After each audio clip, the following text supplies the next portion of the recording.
Good day, one and all present in the conference. Today, I am going to present one of the research investigation of final year students of Bannariyaman Institute of Technology, Sattamangalam, Tamil Nadu, India. The title of the paper is Investigation of Antibacterial Properties of Chitosan in Textiles.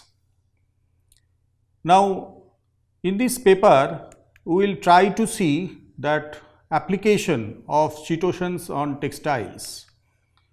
Now, if you see the functional behavior of the textiles, and there is an increasing demand to create some additional properties to the fabric, and we do this by imparting some active ingredients to the textile material. Now, as a matter of fact, the natural fibers, when you are talking, some of the important properties can be improved, that is insect repellency, odor and antimicrobial properties. So, how to do that with chitosan? Let us see now. Now, functional properties of textiles, when you are telling, lot of biomolecules are there. So, those biomolecules can be imparted to the textile material to improve certain properties.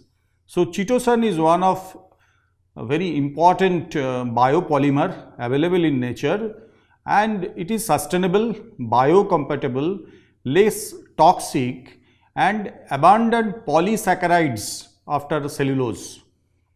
And there is wide application in the field of food, cosmetics and pharmaceuticals.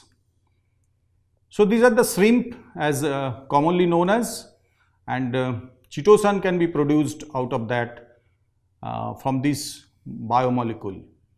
Now, extraction of chitin is very important when we are talking about this chitosan, and here we represent that how the chitosan cells can be biologically or chemically, this chitin extraction can be possible. Okay. So, there are different processes: washing, drying, crushing, then demineralization. Okay. So, in that fashion we get ultimately the chitin.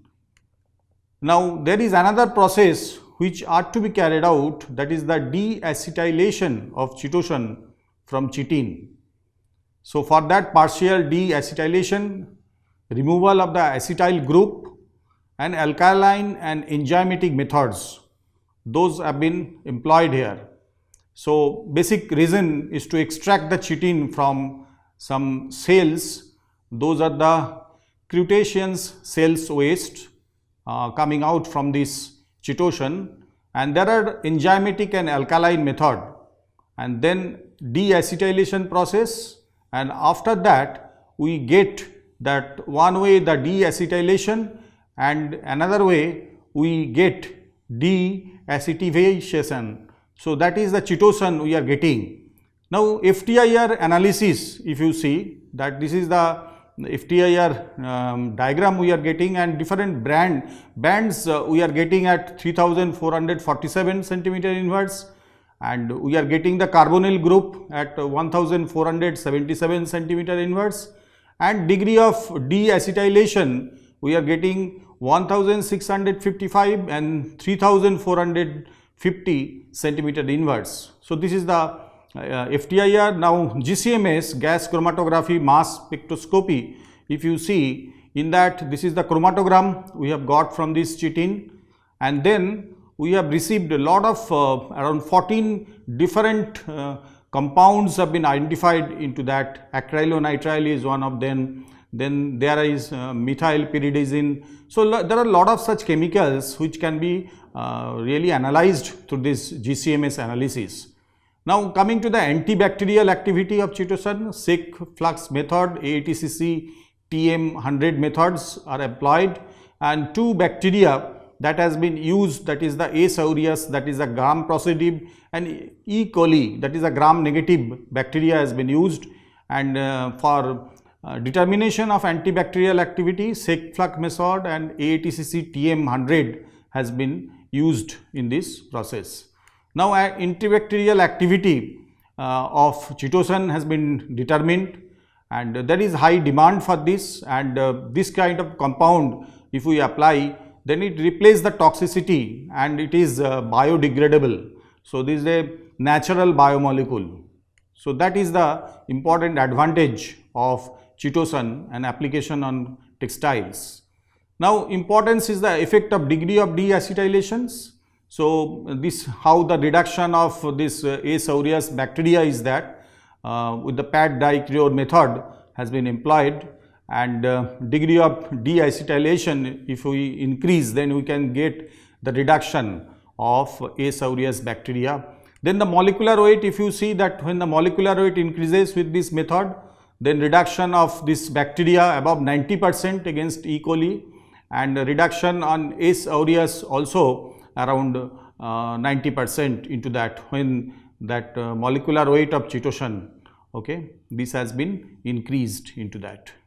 Now, there is increase in add-on percentage when you are talking, increase in stiffness of the material, okay, moisture regain also increasing, and there is a decrease in little bit of tensile strength of the material.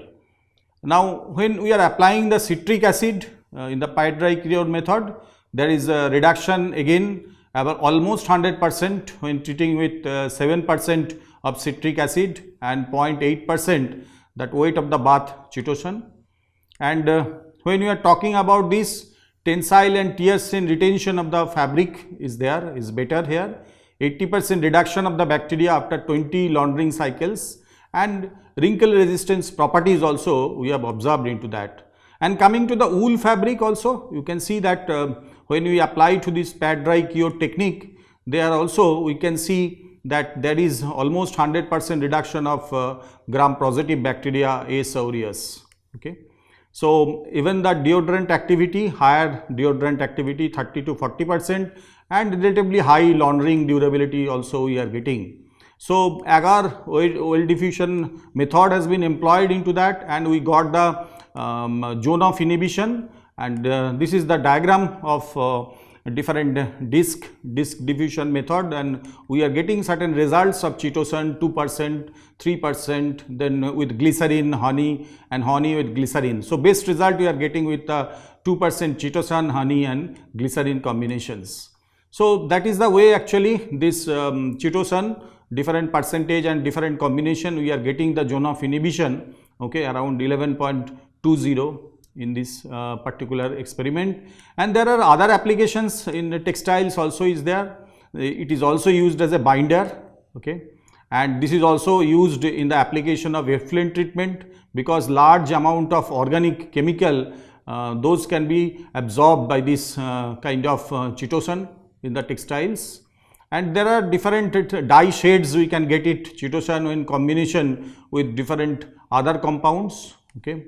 So, this is also a good dye. So, improved dyeability can be obtained, shrink proofing and weightability of the wool fabric can be increased with this. And this is also used as a thickener, synthetic thickener, it can resist the dye affinity. So, multiple application of Chitosans are there in the textiles, agriculture, water and in the food processing industry apart from the different textile applications. So, the conclusion of this study is that it is the second most abundant polysaccharides after cellulose on the earth. It is biodegradable, biocompatible and non-toxic in nature, and used for pharmaceutical, biomedicines, agriculture, food, cosmetics, textiles, enzyme immobilization and even more. So, antimicrobial property, antioxidant property, anti-inflammatory properties are there, and it is eco-friendly.